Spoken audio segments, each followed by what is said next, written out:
Hello, my name is Penny and welcome to my kitchen. Today I'm going to teach you how to make a Cornish pasty. Thank you for clicking onto this link and thank you for promising to make a donation to St John's the Baptist Church. If you'd like to make a donation, here are the bank account details now. Firstly, I'm going to show you the ingredients that you will need. Today we are going to make short crust pastry, so we need plain flour. I've got 300 grams of plain flour, 150 grams of lard, some ice cold water, I have some butter, and I have an egg for glazing, and we will need salt and pepper. For the filling, you will need 1 small onion diced. You will need half a swede chipped.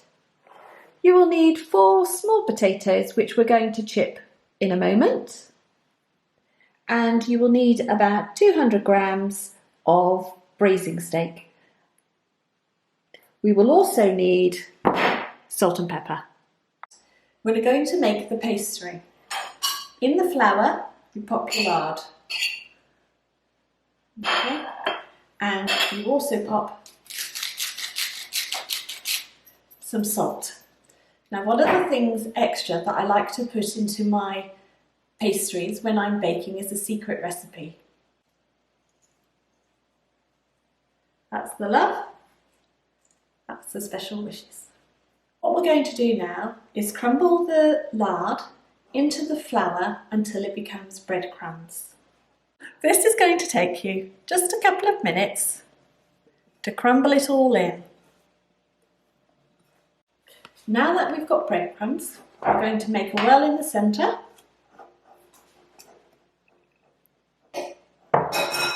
And we're going to pour in our cold water, like so. Then we're going to, with our knife, stir from the centre and start to combine the flour and the lard together. If you feel you need to add a bit more water, add it. I think I need a little bit more.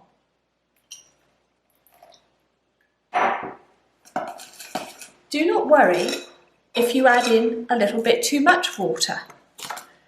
I've got some extra flour on the side so that if I feel it's getting a bit too wet, I can add that. With your hands, start to combine it. What you must remember, do not touch and knead the pastry too much. You've just added in all that nice light air, so why spoil it and bash it out?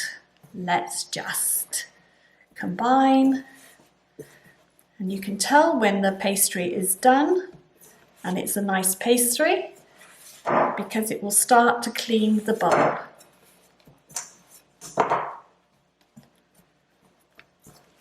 There we go. Nice and clean.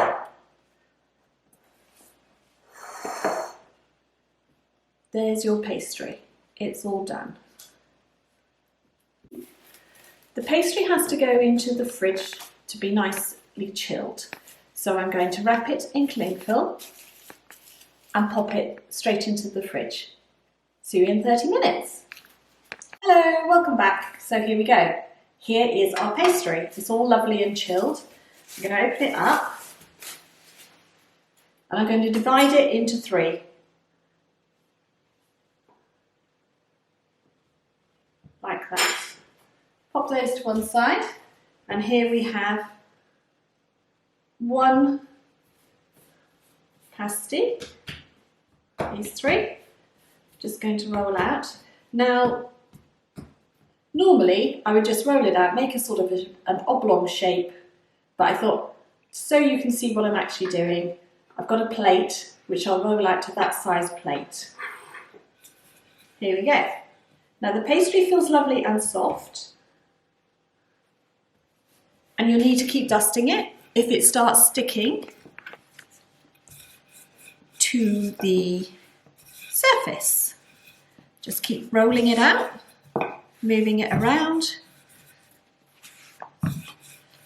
And you want it to be not too thin because you're going to learn how to crimp.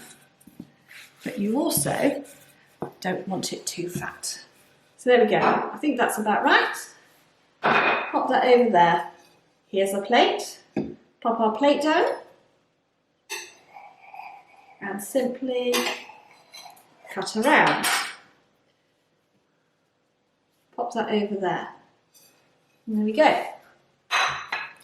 So this is a circle, and in the middle we're going to put the filling because I like to crimp the pasty up, not flat. So earlier on I said about the potatoes that I'll teach you how to chip. I've chipped potato here already, and as you can see they're all very different shapes. You get your potato, a nice sharp knife, and you simply layer away. Now I like to do this rather than dicing because I think you get more in your pasty. Okay, so that's how you do it. If you want another lesson on how to do that, pop round.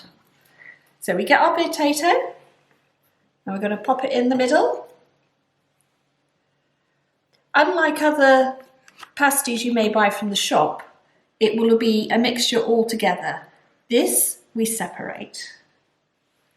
Okay, so we've put in our potato. Next, we're going to put in our swede.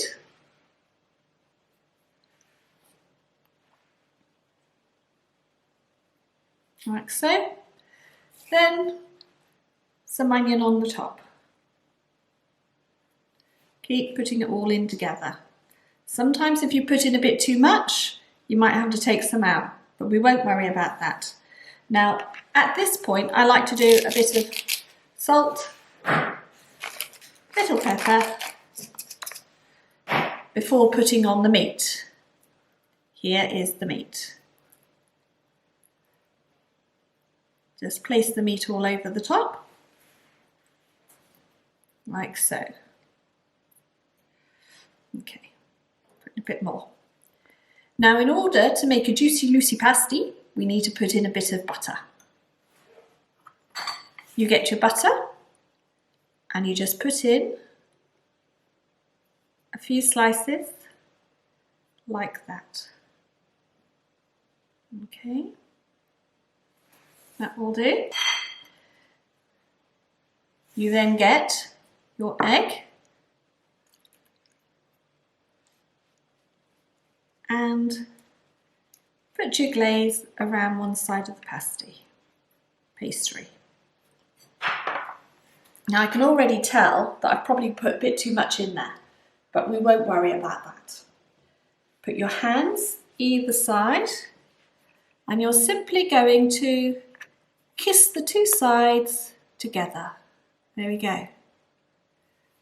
And push this all in, stretch the pastry just a little bit.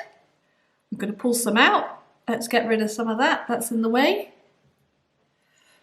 And then, oh, there we go. Push together. Here we are. A bit too much in this side as well. See, I like generous portions. Push the meat back in.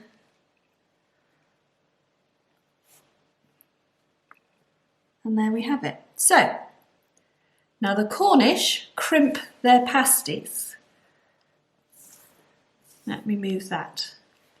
So you've got a nice lip going all the way around and you're going to do thumb and finger. Wrap it around.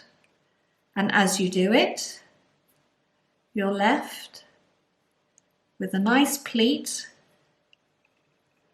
going across the top. Okay? And there we have it, your first Cornish pasty. Now, before we go any further, I will put this on a baking tray, I'll glaze it, and then when I start the next ones, I'll put the oven on at 180 degrees. That's a fan assisted. If you're gas, I think that's around about 6, gas 6. Yeah, okay. Here's my baking tray. Pop that on. Here's my egg again.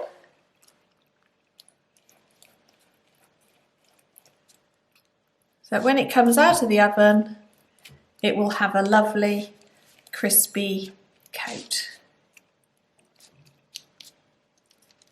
And there we go. One Cornish pasty made, going in the oven in about 10 minutes time. See you in a little while. So here we go. Here's the 3 pasties. They're all ready made and they're just about to go into the oven.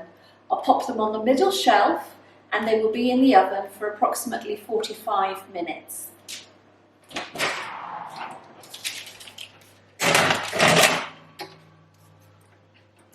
Hello, welcome back. 45 minutes later and we have our cooked pasty.